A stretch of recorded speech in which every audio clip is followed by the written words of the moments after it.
This is the one that the report desk officer uses. We don't want him leaving the area of the lobby, you know, not being Use the restroom? We get hold of it just a second. Hey, how are you today? Can I have your name and badge number, please, sir? My name is Major Shane Turner. Badge number is 1852. Thank you, sir. I have a quick question, and then my friend has another one for you. Okay. My main concern is the public restroom.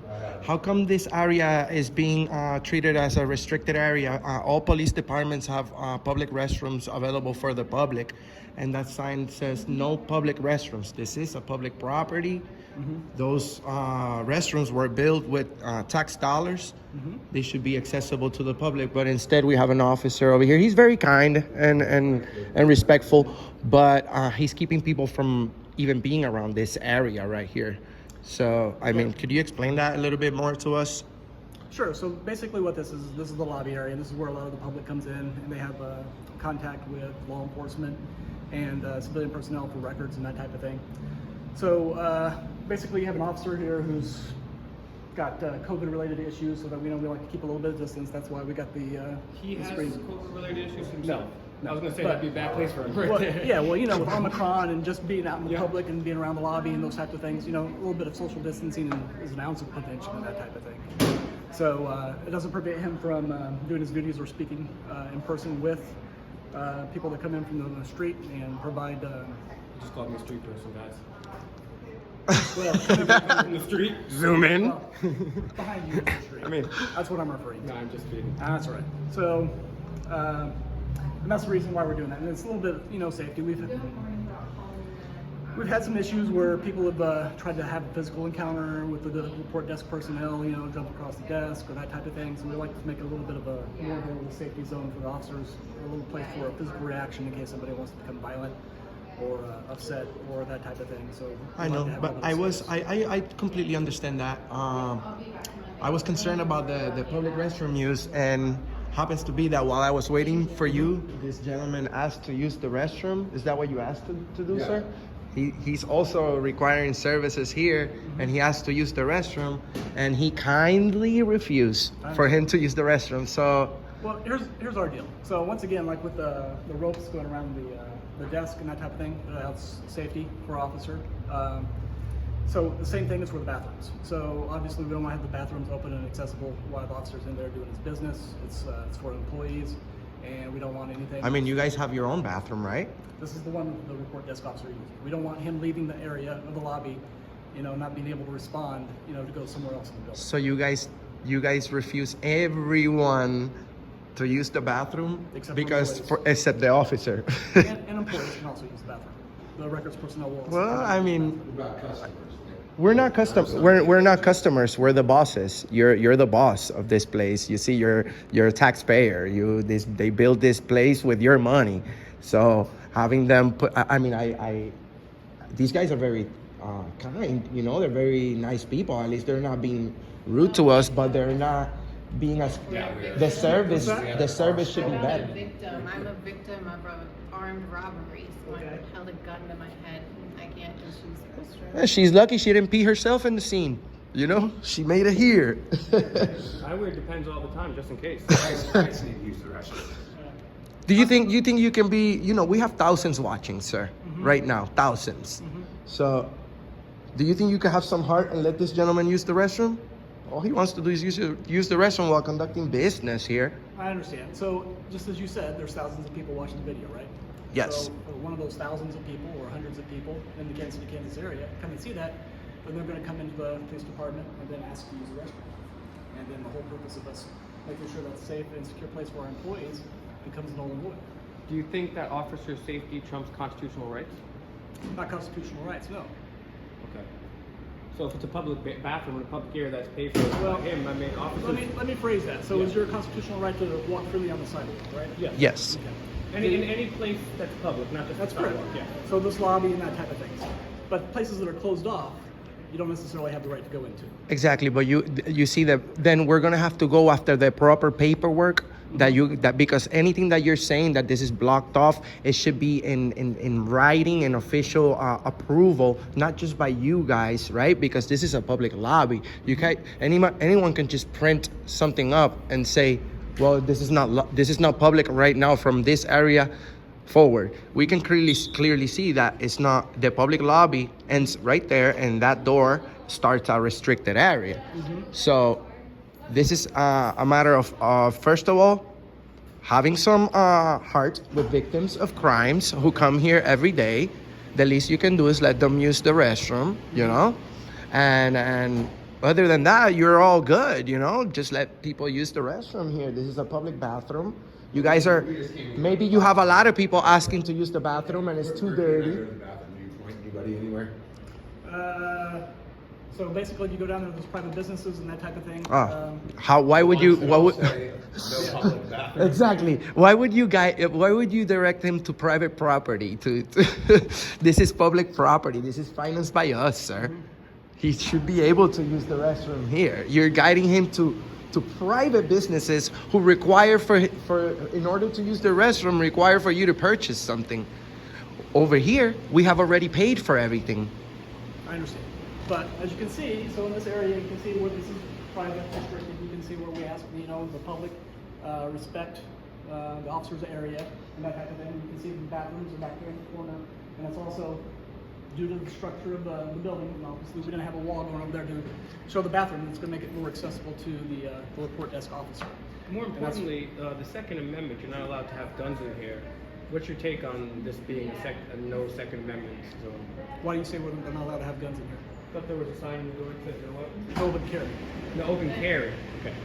I still think that's unconstitutional. Wouldn't you? I think it's actually a better deterrent for bad guys if they see people in here open carrying, right? Well, we think that having an officer that's armed here is probably going to be protection and that type of thing. But I think it's very good that you have an officer right I here on do the like desk. that. I That like doesn't always that. happen. That doesn't happen a lot. We go through a lot. We go through the entire country, checking up on our police departments and public buildings. It's sometimes really hard to find a police officer to make a report right As a away. matter of fact, right across the water at Kansas City, Missouri, their main lobby's been closed down for quite a while. You cannot get in touch with the officer. They say you may have to wait up to 4 hours. Then we went to another lobby after we were a victim of assault, and that was also closed. And whenever we see good things, we also praise good police officers for doing the right thing. And we know you guys have a very tough job, but at the same time, you need to have good customer service. And at this and right here, we're not customers. We're the bosses of this beautiful building. You know. What do you think? What do you think if we can maybe consider later on switching up that policy so that the citizens can have access to a public restroom in the police department? I will bring it up with the chief of police. Thank you very much. Thank you. And yeah, you know, one of the things I'm most concerned about is the Constitution. Obviously, that's the biggest thing. You know, everyone takes an oath to that, and especially now in the times of the last couple years, let's say, because of what's happened, some of our rights have become privileges or non-existent at all. And I think you guys have done a better job in some areas, so I appreciate that. I think there's still some unconstitutionality going on in across the country, for that matter, with the drug war. I mean, that wasn't constitutionally amended, like, for instance, prohibition. We just took that from the United Nations and Richard Nixon. And I think that's no victim, no crime. But I do appreciate you being polite and forthcoming with us. Sure. My final question was, would we be able to go ahead and film in the museum area? Well, so basically that's a staffing issue. So we have people from the chief's office who come in and man that. So if you want them to see the museum, we just ask that you make an appointment, and then therefore we can make sure that the staffing is available. Or if you'd like, you can come in every first Friday of the month and it's walk-in. Okay. Thank you very much. I appreciate you. No problem. Thank you. Please don't take any unconstitutional orders. All right, I'll take that. Do you guys release copies of body cams to the public? If we want, if I wanted that copy, I could get it. Yes. Yeah, we can FOIA that. Yeah. Awesome. It's All right. Cora. So Cora, basically, yeah, out here so it's Cora. if you go on the website, the Kansas City Police Department website, you can hit like body worn camera, quick links. It shows you the services available to the police department. That's actually very cool. And there's on there Awesome. body worn camera, and it tells you specifically how to do that. Awesome. The only caveat to that is that we don't release body worn camera video that's from juveniles or that has to be redacted. Usually there can be a fee if we have to redact the video before we can give it to you. Sure. Or body worn camera video that's for cases that are currently under investigation. Awesome. But other than that, yeah, you can request whatever video you want. And if we have to redact it, there'll be a fee, but other than that, yeah, it's open to the public. Oh, one more question, which is my famous last line. We had somebody in Kansas City, Missouri, an officer tell us when we were trying to report an assault that since it was on a state building, we would have to go to state level or higher. We first actually went to a state official, and she said no, she would need like basically the FBI to go in there. On the FBI's own website, it says that, you know, they can't even come in unless they're asked in. And she was severely misunderstanding, in my opinion, and it's what the Constitution says. Well, I mean, it is true that you guys have higher authority than the FBI. It's when it comes to local jurisdiction. So, no. So here's how that goes. Think of it this way. So you have local. Kansas City, Kansas is a special example. So we're the unified government. So usually what you see in a municipal government is you see a city police force, and then you see a sheriff's department. So the sheriff's department is a county responsibility. So if you want to talk about levels of priority and jurisdiction, the police department only has jurisdiction over crimes that occur within the city limits of the city. But obviously a city is not necessarily as large as a county. That's the exception in Wyandotte County because we've combined both the county and the city. I've never heard of that till earlier today, yeah. Our city jurisdictions aren't the same as the counties. So in other locations... So you're the same as the counties? Yes. Interesting. So because you're unified. I see. That's right. Okay. So in other counties, whereas the sheriff's department can go anywhere in the county and be within their jurisdiction, the city police can only be in the city. So that makes the jurisdiction of the sheriff's department much greater than that of the city police, whose jurisdiction is at city limits. So you take that out even larger, so you have the state. So the state employees, highway patrol, state law enforcement officers, that type of thing, they can go anywhere in the state is where they have jurisdiction. So whereas the sheriff's department ends at the county, theirs ends at the state line. So let's take that into the federal government. So obviously the federal government can go anywhere in the United States and other states and that type of thing. So if you want to use jurisdiction as a means of saying, well, I have more jurisdiction in this particular phrase, then that would be true. And so that's why the FBI generally would take jurisdiction on things that happen across states, because obviously the city ends at the city limits, the county ends at the county limits. So if something happens like between Kansas and Missouri, and we have a robber or a bank robber or something that's coming across, well, bank robber is a bad example because all the money is federally insured, and that's what brings the FBI in with bank robbery. But you have somebody who's doing a bunch of drug dealing or something across both state lines, well, that's the criminal's mistake, because now he's crossing the state lines, and he's bringing the feds in, because the feds are the best able to investigate crimes that occur in multiple states. That'd be a good example for us because we're right here in the state. So you would have, let's just say there was something where you felt that you just didn't have the resources to handle here. You would have to call in the FBI and ask them, correct? Or could they proactively come without you saying? So I will say that we cooperate quite... I'm not saying that you wouldn't, but hypothetically. No, we do. We cooperate quite heavily with the FBI and federal agencies, specifically because of our location and the border between Missouri and Kansas. So we do have a long-standing relationship with federal agencies and that type of thing, as far as enforcing criminal type of activities. Because I've seen where sheriffs will kick out FBI of their investigation sometimes. And I was always taught, and I believe it's in the Constitution as well, that the more local, the more authority. Because the FBI is another thing that, created on a my whole argument would be the FBI's unconstitutional anyways. Having a federal police force would be something I believe our founders would be horrified about. Especially when they had all the prior knowledge of what had happened with Jeffrey Epstein and, and the 9/11 and the Boston bomb and all that other stuff. But that's a whole nother story for another day. But yeah, I believe that the jurisdiction, because I was actually looking at the FBI website and it says that, they can't come in unless they're allowed to or whatever. But of course, most people are just going to generally cooperate. Yeah, I mean, why would we limit ourselves to the resources and the manpower if it's going to help us fight crime? You're right. And my only thing would be to you is because I don't think that the FBI is the best. I mean, I'd say the average rank and file people are good. But I think that with bureaucracy comes power and secrecy.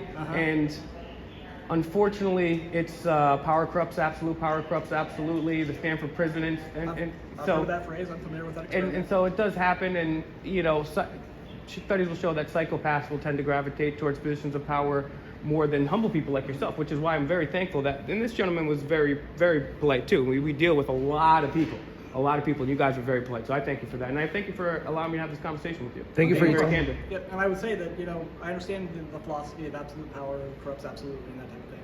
But look at what you gentlemen are doing. You're coming in, you're investigating, and you're making the public aware of a lot of things and that type of thing. So absolute power can't exist while you guys are free to do what You're you do. exactly right. You're exactly right. That's why Fox News and CNN, with their makeup and they're lying about weapons of mass destruction and their money from Big Pharma and the military-industrial complex, Suck it. they can suck it.